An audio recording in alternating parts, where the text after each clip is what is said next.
میں مبلغ بنوں سنتوں کا، خوب چرچا کروں سنتوں کا، ہو کرم بحر خاک مدینہ۔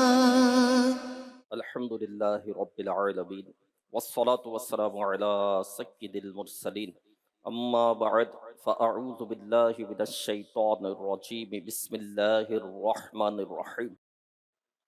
الصلاة والسلام علیک یا رسول اللہ وعلی آلک واصحابک یا حبیب اللہ۔ الصلاة والسلام علیک یا نبی اللہ وَعَلَىٰ آلِكَ وَأَصْحَابِكَ يَا نور اللہ۔ فرمان آخری نبی رسول ہاشمی صلی اللہ علیہ وسلم ہے، مسلمان جب تک مجھ پر درود شریف پڑھتا رہتا ہے، فرشتے اس پر رحمتیں بھیجتے رہتے ہیں۔ اب بندے کی مرضی ہے کم پڑھے یا زیادہ۔ صلو علی الحبیب صلی اللہ تعالی علی محمد۔ تو پیارے پیارے اسلام بھائی، درود پاک کے کس قدر فضائل ہیں، ہمیں بھی چاہیے کہ کثرت کے ساتھ درود پاک پڑھا کریں۔ امیر اہل سنت نے نیک اعمال جو عطا کیے ہیں، اس میں فرمایا کہ روزانہ 313 مرتبہ درود پاک پڑھ لیں۔ روزانہ 313 مرتبہ درود پاک پڑھنا کوئی بڑی بات نہیں ہے۔ اصحاب بدر کی نسبت سے، یا صحاب بدر جو ہیں وہ 313 تھے، ہم نسبت والے لوگ ہیں، نسبت کی برکتیں الحمدللہ ملتی ہیں۔ تو جو 313 مرتبہ روزانہ درود پاک پڑھے گا تو وہ کثرت سے درود پاک پڑھنے والوں میں شمار کر لیا جائے گا۔ صلی اللہ علی محمد یہ پڑھیں تو انشاءاللہ 5-7 منٹ لگیں گے، 5-7 منٹ میں میرا خیال ہے کہ 313 مرتبہ درود پاک ہو جائیں گے، بلکہ زیادہ ہو جائیں گے۔ تو درود پاک کی کثرت کریں، انشاءاللہ الکریم اس کی برکتیں ہمیں نصیب ہوگی۔ ذکر و درود ہر گھڑی ورد زباں رہے، میری فضول گوئی کی عادت نکال دو۔ بس فضول گوئی کرنے کی کیا ضرورت ہے، درود پاک پڑھیں، ذکر کریں، سبحان اللہ کا ورد کریں، استغفار کریں، تو انشاءاللہ الکریم اس کی برکتیں ہمیں نصیب ہوگی۔ آج کا جو ہمارا ٹاپک ہے وہ بہت اہم ٹاپک ہے، دلچسپ ٹاپک ہے۔ جادو کے متعلق آج کا ہمارا ٹاپک ہے کہ جادو کی ابتدا کیسے ہوئی، جادو کیا ہے وغیرہ، جادو کا علاج کیا ہے۔ تو اہم اور دلچسپ ٹاپک ہے، توجہ سے سنیں گے تو انشاءاللہ الکریم اس کی برکتیں ہمیں نصیب ہوں گی۔ قال اللہ تبارک و تعالی فی القرآن الکریم، اللہ پاک قرآن کریم میں فرماتا ہے، اعوذ باللہ من الشیطان الرجیم، بسم اللہ الرحمن الرحیم، وَيَتَعَلَّمُونَ مَا يَضُرُّهُمْ وَلَا يَنفَعُهُمْ وَلَقَدْ عَلِمُوا لَمَنِ اشْتَرَاهُ مَا لَهُ فِي الْآخِرَةِ مِنْ خَلَاقٍ۔ ترجمہ کنز العرفان۔ اور یہ ایسی چیز سیکھتے تھے جو انہیں نقصان دے اور انہیں نفع نہ دے، اور یقیناً انہیں معلوم ہے کہ جس نے یہ سودا لیا ہے آخرت میں اس کا کچھ حصہ نہیں۔ صلو علی الحبیب صلی اللہ تعالی علی محمد۔ تو جادو کی ابتدا کیسے ہوئی؟ حضرت سلیمان علیہ السلام یہ اللہ پاک کے نبی ہیں اور اونچی شان والے نبی ہیں، اور آپ وہ شان والے نبی ہیں کہ اللہ پاک نے آپ کو بے مثال بادشاہت عطا کی۔ حضرت سلیمان علیہ نبینا علیہ الصلوۃ والسلام کی حکومت صرف انسانوں پر نہیں تھی، بلکہ آپ کی حکومت جو ہے وہ جنات پر بھی تھی، آپ کی حکومت چرند پر بھی تھی، تو پرند پر بھی تھی، تو آپ کی حکومت ہواؤں پر بھی تھی، تو آپ کی حکومت جو ہے وہ بادل پر بھی تھی۔ یہ سب آپ کے زیر فرمان تھے، انسان بھی آپ کے زیر فرمان، جنات بھی آپ کے زیر فرمان، ہوا بھی آپ کے زیر فرمان، چرند بھی آپ کے زیر فرمان، پرند بھی آپ کے زیر فرمان، یہاں تک کہ بادل بھی جو ہیں وہ حضرت سلیمان علی نبینا علیہ الصلوۃ والسلام کے زیر فرمان تھے۔ آپ علیہ الصلوۃ والسلام کے زمانہ شریف میں جنات سے مختلف قسم کے کام لیے جاتے تھے، یعنی بڑی بڑی عمارتیں جو ہیں وہ جنات سے بنوائی جاتی تھی، نہریں جو ہیں وہ جنات سے کھدوائی جاتی تھی، بڑے بڑے قلعے جو ہیں وہ جنات سے بنوائے جاتے تھے۔ اب جب یہ صورتحال تھی تو آپ کے زمانہ شریف میں جو ہے وہ جنات اور انسانوں کی جو ملاقات ہے وہ عام رہتی تھی، انسان اور جنات ملاقات آپس میں کرتے تھے۔ اب ہوتا یہ تھا کہ جنات جو ہے بعض دفعہ عجیب و غریب کرتب کرتے تھے، کیونکہ وہ جنات تھے۔ جن جو ہے وہ آگ سے بنا ہوا ہے، انسان مٹی سے بنا ہے، جن کس سے بنا ہے؟ آگ سے بنا ہے۔ شیطان بھی جن ہے، یہ یاد رکھیے گا، شیطان جو ہے فرشتہ نہیں ہے، شیطان جن ہے، یہ بھی آگ سے بنا ہے۔ تو جنات جو ہے وہ عجیب و غریب کرتب جو ہے وہ کیا کرتے تھے۔ اب انسان دیکھتے تو حیران ہوتے اور پوچھتے تو تم ایسے کس طرح کر لیتے ہو؟ تو جنات کہتے ہیں کہ ہمیں منتر آتے ہیں، فلاں منتر پڑھتے ہیں تو اس سے یہ طاقت حاصل ہو جاتی ہے، فلاں منتر پڑھتے ہیں تو اس سے یہ قوت حاصل ہو جاتی ہے۔ تو یہ منتر ہے اور منتر کا اثر ہے، جادو کا اثر ہے، ہم جادو کرتے ہیں، ہم منتر کرتے ہیں۔ تو یہ تھی تو دلچسپی والی بات کہ جب اس طرح کی جو چیزیں ہوتی ہے، اس طرح کے جو میجک شو ہوتے ہیں یا اس طرح کے کوئی کرتب یا کرتوت کر رہا ہوتا ہے تو انسان کی دلچسپی اس میں ہو جاتی ہے۔ قرآن نہیں پڑھے گا، ذکر و اذکار نہیں کرے گا، درود نہیں پڑھے گا، اس میں دل نہیں لگے گا، بیان نہیں سنے گا، اجتماع میں شرکت نہیں کرے گا، لیکن کرتب دکھا دو، میجک دکھا دو، عجیب و غریب چیزیں دکھا دو تو اس میں دلچسپی ہو جاتی ہے اور انسان اس طرف مائل ہو جاتا ہے۔ خیر، تو انسانوں نے جو ہے یہ جنات سے منتر سیکھنا شروع کیے، اور پھر جب یہ منتر پڑھتے تو یہ جنات شیطان جو ہے یہ آنکھوں سے اوجھل ہو جاتے اور وہ کام کر دیتے۔ تو لوگوں کو بھی پھر یقین ہونے لگا کہ واقعی جو منتر ہے، جو یہ جادو ہے، اس کا اثر بڑا ہے اور اس کی تاثیر ہے۔ تو یوں لوگوں نے جو ہے وہ منتر سیکھنا شروع کر دیے، یہ جادو ہے یہ سیکھنا شروع کیا، اور پھر کیا کرتے؟ سیکھتے اور اسے لکھ لیتے۔ اب حالت یہ ہو گئی کہ یہ منتر لکھتے اور پھر اس پر کتابیں لکھی جانے لگی اور بڑی بڑی کتابیں لکھ دی گئی، خبر پھیل گئی کہ منتر جو ہے بڑے عام ہو گئے۔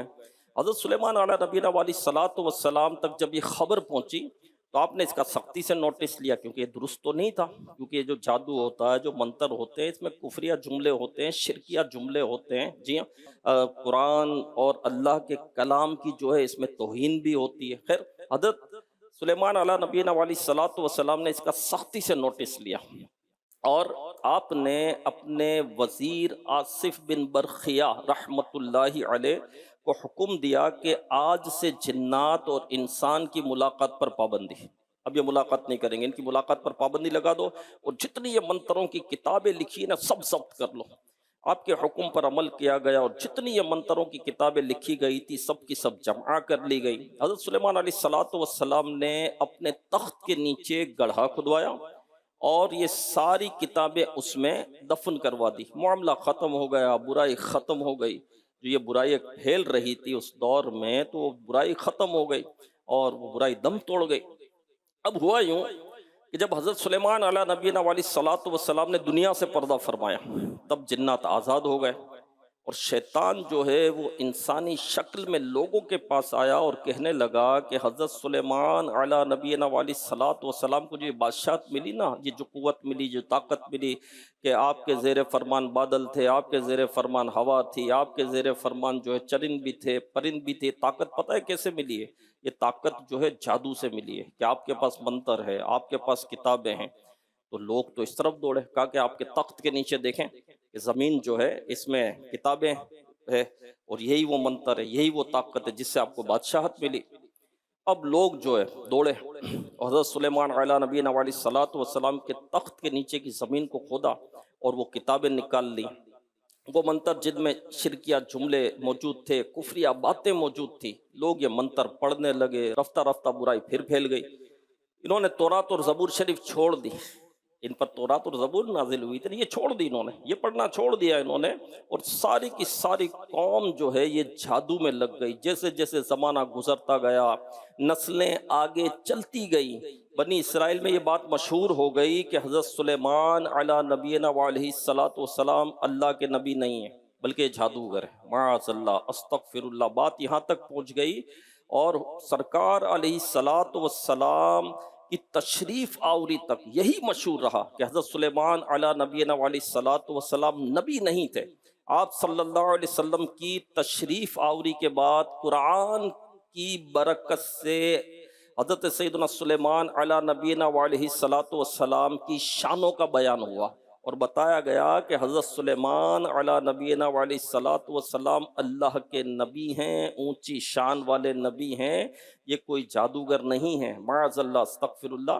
تو قرآن نے جو ہے حضرت سلیمان علیہ نبینا علیہ الصلوۃ والسلام کی شان کو بیان کیا، حضرت سلیمان علی نبینا علیہ الصلاۃ والسلام کی شان بیان ہوئی، اللہ پاک فرماتا ہے وَاتَّبَعُوا مَا تَتْلُو الشَّيَاطِينُ عَلَى مُلْكِ سلیمان، اور یہ سلیمان کے عہد حکومت میں اس جادو کے پیچھے پڑ گئے جو شیاطین پڑھا کرتے تھے۔ یعنی یہ بنی اسرائیل ہیں، ایک طرف تو ان کا رویہ یہ ہے کہ انہیں کہا گیا کہ قرآن پر عمل کرو، اس پر انہوں نے بہانے گھڑنا شروع کر دیے کہ ہم قرآن پر عمل نہیں کریں گے، ہم تو صرف تورات پر ہی عمل کریں گے، ہم قرآن پر اس لیے عمل نہیں کریں گے کیونکہ جبرائیل اس قرآن کو لے کر آئے ہیں۔ تو یہ کہتے ہیں کہ قرآن میں کوئی واضح نشانیاں نہیں ہیں۔ جب قرآن پر عمل کرنے کا بنی اسرائیل کو کہا گیا تو یہ بہانے بنانے لگے، باتیں گھڑنے لگے، اور معاذ اللہ استغفر اللہ، اللہ پاک کے پاکیزہ کلام کی توہین کرنے لگے کہ اس میں واضح نشانیاں نہیں ہیں، جبکہ قرآن تو کتاب حکمت ہے، کتاب رحمت ہے، کتاب نور ہے، کتاب نعمت ہے۔ تو اسے نہ ماننے کے 100 بہانے انہوں نے بنا لیے، اور دوسری طرف ان کا رویہ یہ ہے کہ شیطان نے تھوڑا کان میں پھونک دیا ان کو اور جادو سکھایا تو اس کو انہوں نے فوراً مان لیا، صرف مانا ہی نہیں، جادو کو اپنا کر تورات و زبور کو چھوڑ دیا۔ تو معلوم یہ ہوا کہ بنی اسرائیل جو قرآن کا انکار کرتے تھے، اللہ کے نبیوں کا انکار کرتے تھے، تو یہ ان کی بد باطنی تھی، یہ باطن کی خرابی تھی یہ ان کی۔ جی ہاں، جادو کو تو مان لیا، منتر کو تو مان لیا، شیطان کی تو بات مان لی، اللہ کے نبی کی بات نہ مانی، اللہ کی بات نہ مانی، تو ماننے پر آئے تو شیطان کی بات مان لے، ماننے پر آئے تو جادو بھی مان لے، ماننے پر آئے تو منتر بھی مان لے، اور نہ ماننے پر آئے تو قرآن کریم جیسی عظیم الشان کتاب کو بھی نہ مانے۔ اللہ پاک نے مزید فرمایا اور سلیمان نے کفر نہ کیا بلکہ شیطان کافر ہوئے جو لوگوں کو جادو سکھاتے تھے۔ تو میرے پیارے اسلام بھائیو ایک اور مدنی چینل کے ناظرین، پتہ چلا کہ جادو کی ابتدا جو ہے وہ حضرت سلیمان علی نبینا علیہ الصلاۃ والسلام کے دور پر میں ہوئی، اور یہ جادو کس نے سکھایا؟ یہ شیطانوں نے سکھایا۔ یہ جادو کس نے پہلے سکھایا؟ یہ جنات نے سکھایا۔ تو ایک تو جادو یہ شیطانوں کے سکھانے سے آیا، اور دوسرا یہ ہوا کہ قرآن کریم میں ہے وَمَا أُنزِلَ عَلَى الْمَلَكَيْنِ بِبَابِلَ هَارُوتَ وَمَارُوتَ، ترجمہ کنز العرفان۔ اور یہ تو اس جادو کے پیچھے بھی پڑ گئے تھے جو بابل شہر میں 2 فرشتوں ہاروت و ماروت پر اتارا گیا تھا۔ بابل ایک شہر کا نام ہے، یہ عراق کا شہر ہے، اور یہ وہ شہر ہے کہ جہاں حضرت ابراہیم علیہ السلام کی ولادت ہوئی۔ تو ہاروت ماروت یہ 2 فرشتے تھے، انہیں دنیا میں آزمائش بنا کر بھیجا گیا تھا۔ اب ہاروت و ماروت یہ 2 فرشتوں کے متعلق بھی بڑی من گھڑت باتیں جو ہے پھیلی ہوئی، اور کتابوں میں پتہ نہیں کیا کیا لکھا ہوا ہے کہ ہاروت و ماروت جو ہیں انہوں نے اللہ کی نافرمانی کی، اللہ پاک نے ان کے چہرے مسخ کر دیے، ان کو دنیا میں بھیج دیا، معاذ اللہ انہوں نے شراب پی، معاذ اللہ انہوں نے بدکاری کی، معاذ اللہ یہ گناہ میں پڑ گئے، یہ جادو میں پڑ کر، اس طرح کی باتیں، یہ من گھڑت باتیں موجود ہیں۔ اعلیٰ حضرت رحمت اللہ علیہ فرماتے ہیں کہ ہمارے ائمہ نے شدت کے ساتھ جو ہے اس کا رد کیا ہے کہ ایسا نہیں ہے۔ ہاروت و ماروت تو فرشتے ہیں، فرشتے تو معصوم ہوتے ہیں، یہ تو عزت والے بندے ہیں، یہ تو رب کی کبھی نافرمانی نہیں کرتے۔ فرشتے تو اللہ کے فرما بردار ہیں، اللہ کی عبادت کرتے ہیں، اللہ کا حکم مانتے ہیں۔ ہاں، اللہ نے ان کو جادو کا علم دیا تھا، اور یہ کہتے تھے مت سیکھو۔ مثال کے طور پر شراب ہے، شراب سامنے رکھی ہوئی ہے، شراب کیا ہے؟ گناہ ہے۔ شراب کیا ہے؟ حرام ہے۔ اب کوئی کہے کہ بھائی یہ شراب ہے، اس کو پینا مت، یہ حرام ہے، یہ گناہ ہے، ٹھیک ہے؟ تو اب دیکھنا یہ ہے کہ پینے والے پر بات ہے، اب اس کا امتحان ہے، اس کا امتحان ہے، اس کی آزمائش ہے۔ اب عورت جا رہی ہے تو نگاہ کو جھکا کر رکھیں، امتحان ہے، ٹھیک ہے؟ اب جب کعبۃ اللہ شریف پہ جاتے ہیں، حج کرنے کے لیے جاتے ہیں، عمرہ کرنے کے لیے جاتے ہیں، تو احرام کی حالت میں عورت کو کیا حکم ہے؟ چہرہ کھلا رکھے، اور مرد کو کیا حکم ہے؟ آنکھیں نیچی رکھے۔ عورت کا چہرہ کھلا ہوگا، مرد کے لیے کیا حکم ہے؟ مرد کا کیا امتحان ہے؟ مرد کی کیا آزمائش ہے؟ اس کو نگاہ نیچی رکھنی ہے۔ تو زندگی اور موت کی پیدائش کی حکمت ہی یہی ہے کہ ہماری آزمائش ہے، ہمارا امتحان ہے۔ اذان ہوئی، آزمائش ہے، بندہ نماز پڑھتا ہے یا نہیں پڑھتا۔ کوئی عورت آ رہی ہے، آزمائش ہے، بندہ نگاہ جھکاتا ہے یا اٹھاتا ہے، ٹھیک ہے؟ مال آیا، دولت آ رہی ہے، مال 2 نمبر کا ہے، مال صحیح نمبر کا نہیں، آزمائش ہے۔ پیسے کی محبت میں، پیسے کی چاہت میں اپنے مسلمان بھائی کو دھوکہ تو نہیں دے رہا، صحیح ہے؟ وراثت کا اس میں حصہ دینا ہے، آزمائش ہے۔ حصہ دینا ہے، امتحان ہے۔ اب وہ حصے میں جو ہے برابر حصے تقسیم نہیں کر رہا، مال کی محبت میں، تو آزمائش تو ہے نا، تو انسان تو آزمائش میں ہے، انسان کا امتحان ہے۔ یوں دیکھے تو ہر گھڑی امتحان ہے، یوں دیکھے تو ہر لمحہ امتحان ہے۔ تو ہاروت و ماروت جو ہے، انہیں جادو کا علم رب نے عطا کیا تھا، اور یہ کہتے تھے کہ یہ نہ سیکھو، یہ تو منع کرتے تھے، بتاتے تھے کہ نہ سیکھو۔ مفتی احمد یار خان نعیمی رحمت اللہ علیہ فرماتے ہیں، جیسے آج علماء کرام ہمیں بتاتے ہیں کہ دیکھو فلاں جملہ کفریہ ہے، ہرگز مت بولنا، یوں ہی یہ فرشتے بھی جادو کو بتاتے اور کہتے کفر مت کرو، اس میں کفریہ جملے ہیں۔ اللہ پاک فرماتا ہے وَمَا يُعَلِّمَانِ مِنْ أَحَدٍ حَتَّى يَقُولَا إِنَّمَا نَحْنُ فِتْنَةٌ فَلَا تَكْفُرْ۔ ترجمہ کنز الاطفال، اور وہ دونوں کسی کو کچھ نہ سکھاتے، وہ دونوں کسی کو کچھ نہ سکھاتے جب تک یہ نہ کہہ لیتے کہ ہم تو صرف لوگوں کا امتحان ہے، امتحان ہے، تو اے لوگو تم اپنا ایمان ضائع نہ کرو۔ تو پتہ چلا ہاروت و ماروت امتحان کے لیے آئے تھے، منع کرتے تھے، سکھانے سے پہلے ہی کہتے تھے مت سیکھو، یہ امتحان ہے، مت سیکھو، اپنا ایمان ضائع مت کرو۔ اعلیٰ حضرت رحمت اللہ علیہ نے فرمایا نا بدگمانی کے متعلق کہ خبیث گمان خبیث دل میں آتا ہے، جس کا دل گندا ہوتا ہے تو اس کو گمان بھی پھر برے ہی آتے ہیں۔ جس کا دل اچھا ہوگا، جس کا دل پاکیزہ ہوگا، جس کا دل ستھرا ہوگا، جس کا دل خوف خدا سے بھرا ہوگا، جس کا دل عشق مصطفیٰ سے لبریز ہوگا، جس کا دل تقوی سے بھرا ہوگا، تو اس کو خیالات بھی اچھے آئیں گے، اس کا گمان بھی اچھا ہوگا، اس نے زن کی نعمت اور دولت بھی اسے ملے گی۔ لیکن جس کا باطن نہیں برا ہے تو اچھائی میں بھی میرے پیارے اسلام بھائیوں برائی نکالتا ہے۔ تو ہاروت و ماروت تو روکتے تھے کہ دیکھو یہ جادو ہے، دیکھو یہ منتر ہے، اس میں کفریہ جملے ہیں، اس میں شرکیہ جملے، یہ نہ سیکھو۔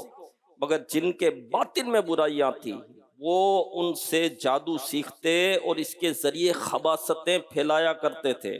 میرے پیارے اور محترم اسلامی بھائیوں، جو ہم نے آیت مبارکہ سنی تو اس سے ہمیں بہت سارے مدنی پھول سیکھنے کو ملے، اور اس آیت سے ہمیں دو بات پتہ چلی۔ ایک تو یہ کہ ہمیشہ فائدے مند چیز سیکھنی چاہیے، یہ یاد رکھیے کہ ہمیشہ وہ چیز سیکھیں جس سے فائدہ ہو، جس سے آخرت کا فائدہ ہو، وہ چیز سیکھیں جس سے دنیا کا فائدہ ہو۔ بھائی قرآن سیکھیں، بھائی سنتیں سیکھیں، سنتیں سیکھ کر اس پر عمل کریں۔ نماز سیکھی نہیں ہے، طہارت کے مسائل سیکھے نہیں ہیں، نماز کے فرائض ہم نے نہیں سیکھے، نماز کے شرائط ہم نے نہیں سیکھے، نماز کے واجبات کیا ہیں یہ ہم نے نہیں سیکھے، فرائض علوم ہم نے نہیں سیکھے، حرام و حلال کے متعلق علم ہے وہ ہم نے نہیں سیکھا، جہنم سے بچنے والے جو کام ہیں وہ نہیں سیکھے، جنت میں جانے والے جو کام ہیں وہ نہیں سیکھے۔ وہ جادو سیکھنے میں لگ گیا، میجک سیکھنے میں لگ گیا، برائیاں سیکھنے میں لگ گیا۔ تو سارے علوم نہیں سیکھنے چاہیے، فائدے مند علوم سیکھنے چاہیے۔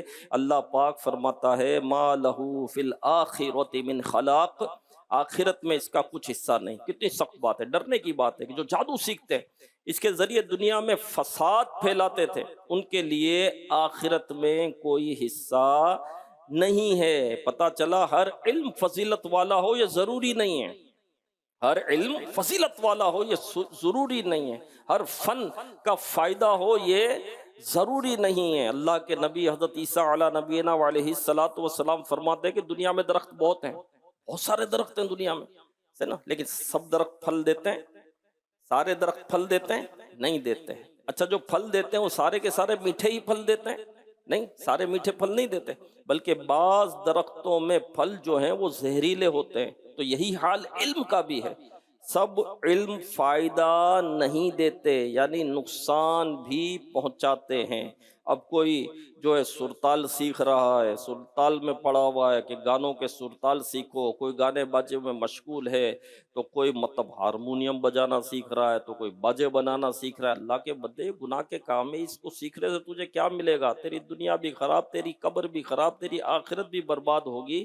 تو ایسے علم نہ سیکھو۔ جادو سیکھنے کا بڑا شوق ہے، جادو سیکھنے کا بڑا شوق ہے، ناول اور ڈائجسٹ اس طرح کی کہانیاں لکھنے کا بڑا شوق ہے۔ تو میرے بھائی یہ علوم سیکھنے کے نہیں ہیں، سیکھیں وہ جس سے آخرت کا فائدہ ہو، سیکھیں وہ جس سے قبر کا فائدہ ہو، سیکھیں وہ جس سے اللہ راضی ہو۔ خلیفہ ہارون الرشید کے دربار میں ایک شخص آیا، اور اس نے اپنے کمالات دکھانے کی اجازت مانگی کہ مجھے کمالات دکھانے، مجھے اجازت دو۔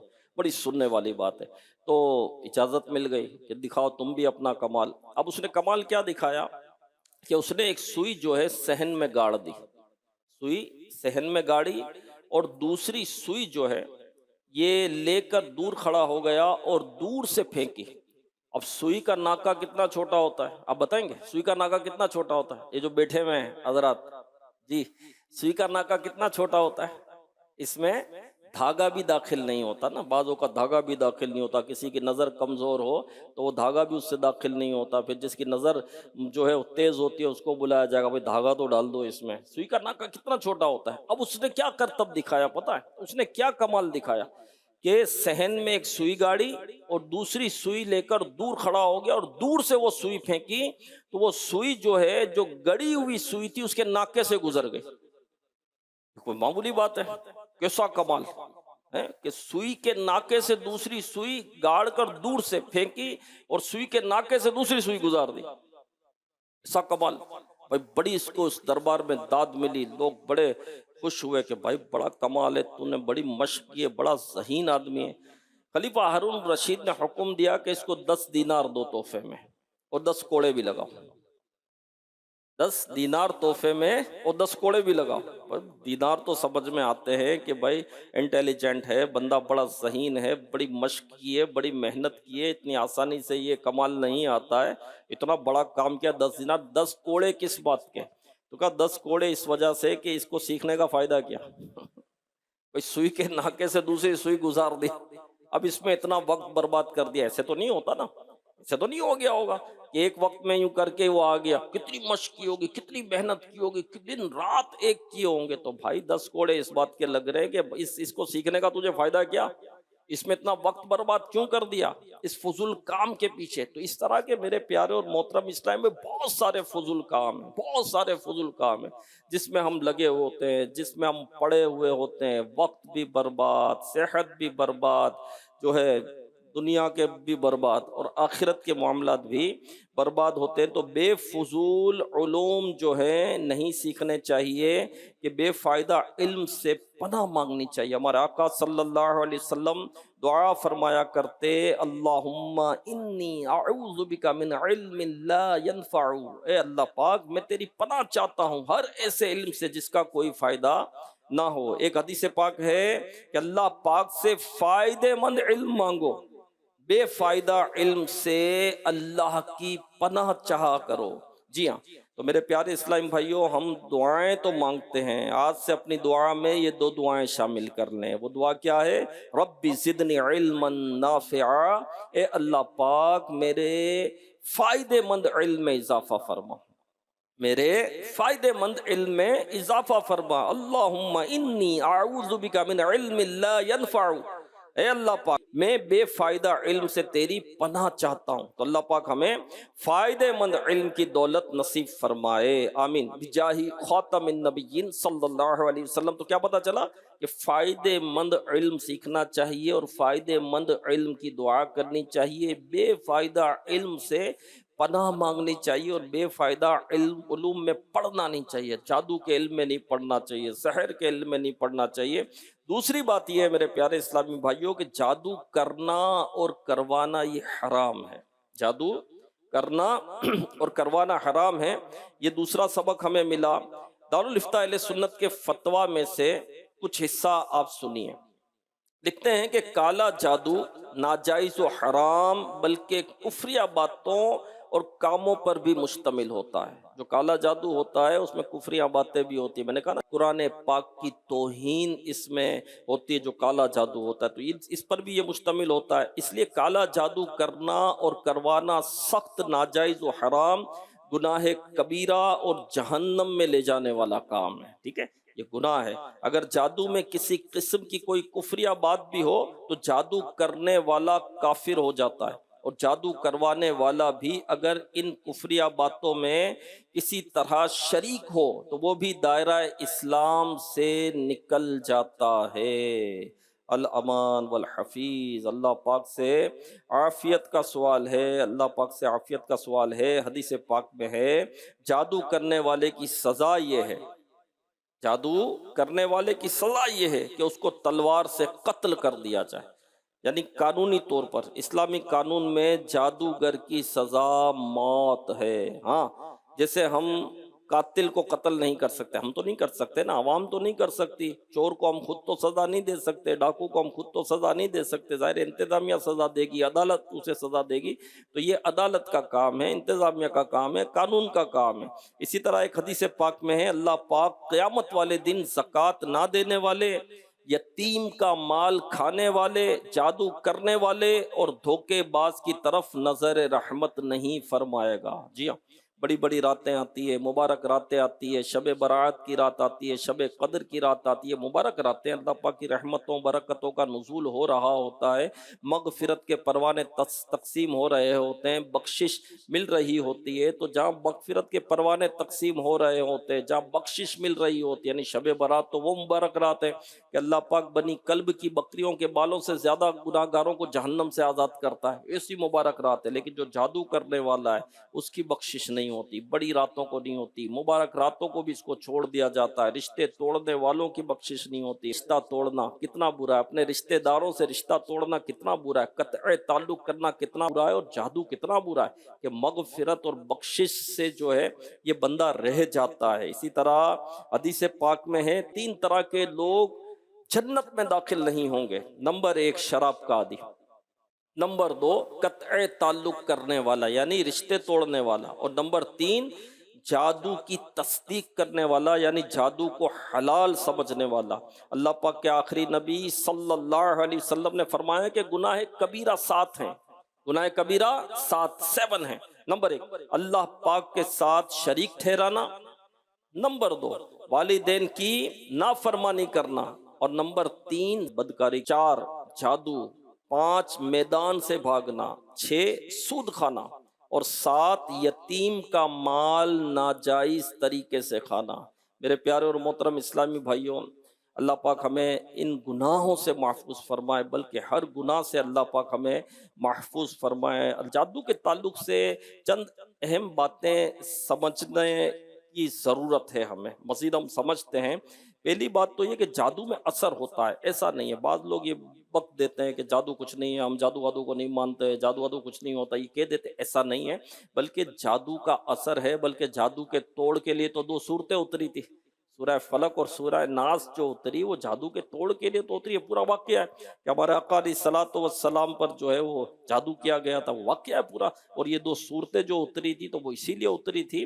تو قرآن میں جو ہے وہ جادو کا بیان ہے، ابھی ہم نے سنا بھی کہ جادو کی ابتدا کہاں سے ہوئی، کہ شیطانوں نے اور جنات نے یہ جادو سکھایا، اور پھر ہاروت و ماروت کے متعلق بھی ہم نے سیکھا کہ یہ فرشتے جو ہے یہ نافرمان نہیں تھے، معاذ اللہ استغفر اللہ، جو باتیں من گھڑت ایسا نہیں تھا، بلکہ یہ تو امتحان کے لیے آئے تھے اور یہ تو آزمائش کے لیے آئے تھے، ان کو جادو کا علم تھا، یہ بھی ہم نے ابھی سنا۔ تو جادو میں اثر ہے، لیکن جس چیز میں بھی جو اثر ہوتا ہے وہ اللہ کے حکم سے ہی ہوتا ہے۔ اب چاقو کا کام کیا ہے؟ کاٹنا، ٹھیک ہے، لیکن اللہ کے حکم سے ہے نا، رب چاہے تو نہیں کٹے گی۔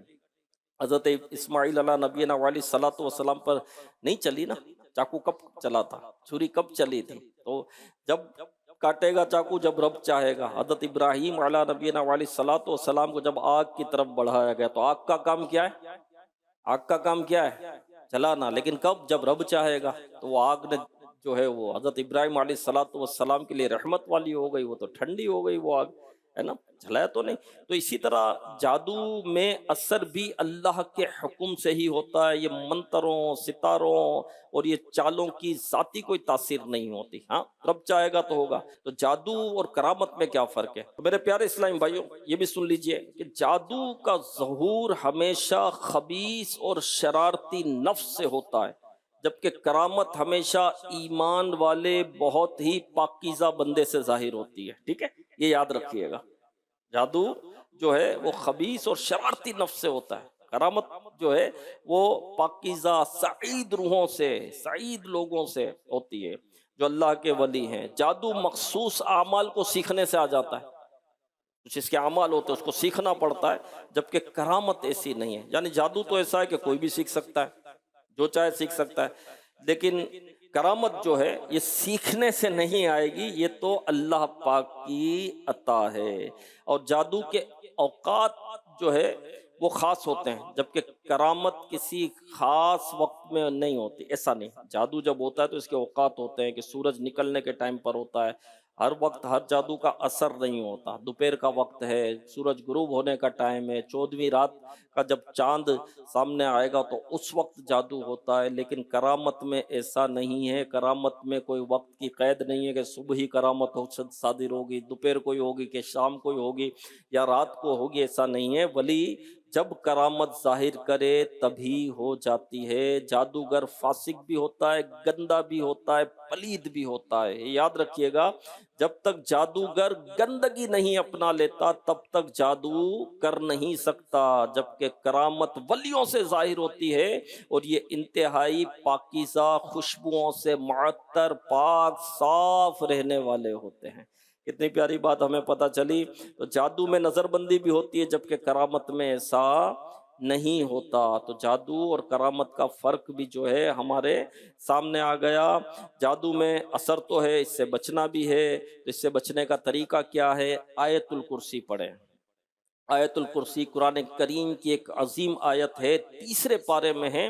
پڑھ کر اپنے ہاتھوں میں دم کریں، سارے جسم پر پھیر لیں.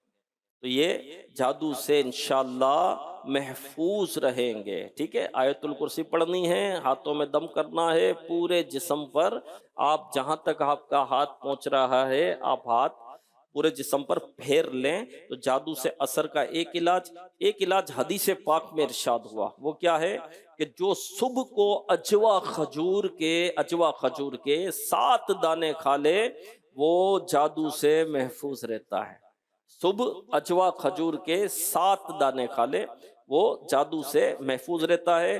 اسی طرح قرآن کریم کی آخری 2 سورتیں سورہ فلق اور سورہ ناس بھی جادو کا بہترین توڑ ہے. ہمارے آقا علیہ الصلوۃ والسلام جب بستر پر تشریف لے جاتے سونے کے لیے تو سورہ اخلاص، سورہ فلق، سورہ ناس، یہ 3 سورتیں پڑھتے. اور یہ ہمیں پڑھنی چاہیے. اور ہاتھوں میں دم کر لیں، ہاتھوں میں دم کر لیں اور پورے جسم پر ہاتھ پھیر لیں جہاں تک آپ کا ہاتھ پہنچتا ہے. ایک مرتبہ ہو گیا، یہی عمل دوسری مرتبہ کریں، یہی عمل تیسری مرتبہ کریں. تو جادو سے بھی حفاظت ہوگی، نظر بد سے بھی حفاظت ہوگی، شریر جنات سے بھی حفاظت ہوگی، بہت ساری جو ہے وہ پریشانیوں سے، بہت ساری مصیبتوں سے حفاظت ہوگی. نظر بد سے بھی اس میں حفاظت ہے. جی ہاں، تو یہ عمل بہت ضرور کریں، لیکن بڑی سستی ہوتی ہے، بڑی اس میں رکاوٹ آتی ہے، بہت سستی ہوتی ہے. 5 منٹ کا یہ عمل نہیں ہے. یہ عمل کریں نا میرے پیارے اسلام بھائی. قرآن میں بڑی تاثیر ہے. قرآن جو ہے یہ شفا ہے، قرآن میں شفا ہے، قرآن میں شفا ہے. اسی طرح میرے پیارے اسلام بھائی جادو سے بچنے کا ہمیں پتہ چلا کہ آیت الکرسی بھی پڑھنی ہے انشاءاللہ، سورہ فلق، سورہ ناس، سورہ اخلاص، جو بھی عمل بتایا گیا اس کو بھی لے لیں. اور پھر دوسری بات یہ ہے کہ سارا معاشرہ جادوگر نہیں ہو گیا، بدگمانی سے بھی بچیں. تھوڑی کوئی پریشانی ہے تو بولے جادو کروا دیا ہے، اس نے کروا دیا، اس نے کروا دیا ہے، کاروبار نہیں چل رہا، یہ نہیں چل رہا. آج ہی میری ایک سے ملاقات ہوئی تو مجھے وہ کہنے لگے میرا اتنا اچھا کاروبار تھا، میرا اتنا بزنس تھا، 1 نہیں تھا، 2 تھے، 3 تھے، میں یہ بھی کرتا تھا، میں یہ بھی کرتا تھا، اب جو ہے مطلب میں زیرو ہو گیا ہوں، میں بڑی تکلیف میں ہوں، میرا کام نہیں ہو رہا. تو میں نے ان کو کہا کہ بھائی آپ اپنے کاروبار پہ وقت دیتے ہو؟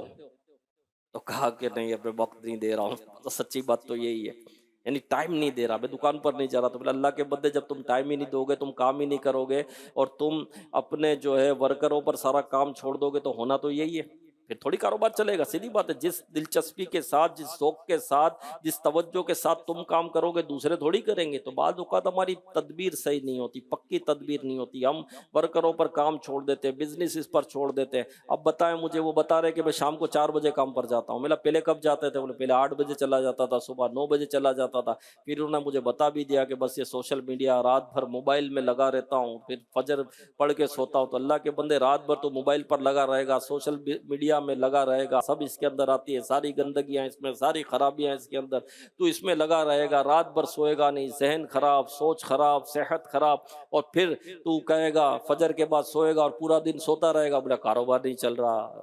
تو بھائی کسی نے کچھ کروا دیا ہے، اگر کوئی کہے ہاں بھائی کروا دیا، بالکل کروا دیا ہے، تم نے خود اپنے اوپر کروا دیا، اور یہ کروایا ہے کہ رات کو تم سوتے نہیں ہو، تہجد تم پڑھتے نہیں ہو، فجر تم پڑھتے نہیں ہو، کام پر تم ٹائم پر جاتے نہیں ہو، توجہ تم دیتے نہیں ہو، تو خرابیاں تو اپنے اندر ہے نا، برائی تو اپنے اندر ہے نا، ہمارے عمل میں، ہمارے کردار میں مسئلہ ہے نا، پرابلم دوسروں کا تھوڑی ہے، دوسروں پر کیوں ڈال رہے ہو، دوسروں پر کیوں ڈالے؟ تو پکی تو یہ ہوتا ہے میرے پیارے اور محترم اسلامی بھائیوں، مدنی چینل کے ناظرین، تو ہر ایک جادوگر نہیں ہو گیا، نہ کسی کا نام لیا کریں، ہم کیسے کہہ سکتے ہیں اس نے جادو کروا، یقین مانے بس یہ حال ہو گیا نا، نماز پڑھو یار، سنتیں سیکھو، نماز پڑھو، تلاوت کرو، آیت الکرسی پڑھو، استغفار کرو، سبحان اللہ پڑھو، الحمدللہ پڑھو، اس میں لگو یار، اب کیا کہاں لگ گئے یار، روزی میں برکت نہیں ہے، اچھا فجر میں کہاں ہوتے ہو؟ اوندھا پڑا ہوتا ہوں، کدھر سے برکت ہوگی؟ ظہر میں کہاں ہوتے ہو؟ سوشل میڈیا میں، کدھر سے برکت ہوگی؟ نمازیں ہم کو پڑھنی نہیں ہے، سنتوں پر ہم کو عمل نہیں کرنی ہے، گالیاں ہم کو دینی ہے، رشتے ہم کو توڑنے ہیں، حسد میں ہمیں پڑھنا ہے، تکبر ہمیں کرنا ہے، بغض میں ہمیں پڑھنا ہے، کینے میں ہمیں پڑھنا ہے، سارے گناہ ہمیں کرنے ہیں، اور تم نے جادو کروا دیا ہے اس لیے میری روزی بند ہو گئی۔ آپ کو پتا ہے گناہوں کی نحوست کے سبب تنگ دستی آتی ہے، گناہ کے سبب تنگ دستی آتی ہے میرے پیارے اسلام بھائیو، تو ایسا نہ کریں اور کسی پر الزام نہ لگائیں، رشتے نہ توڑیں، محبت دیں، شفقت دیں، الفت دیں، پیار اور محبت والا ماحول بنائیں، بدگمانی کو دور کریں، ہاں حسن ظن لے کر آئیں۔ اللہ پاک ہمیں حسن ظن کی نعمت عطا فرمائیں، اللہ پاک ہمیں فضول جو علوم ہے جس کا دنیا اور آخرت میں بربادی ہے اس سے محفوظ فرمائے، جادو سے بچائے، ایسے علم سیکھنے سے بچائے، اللہ ہمیں نیک اعمال کرنے کی توفیق عطا فرمائے، آمین بجاہ خاتم النبیین صلی اللہ علیہ وآلہ وسلم، صلو علی الحبیب صلی اللہ علی محمد۔ میں مبلغ بنوں سنتوں کا،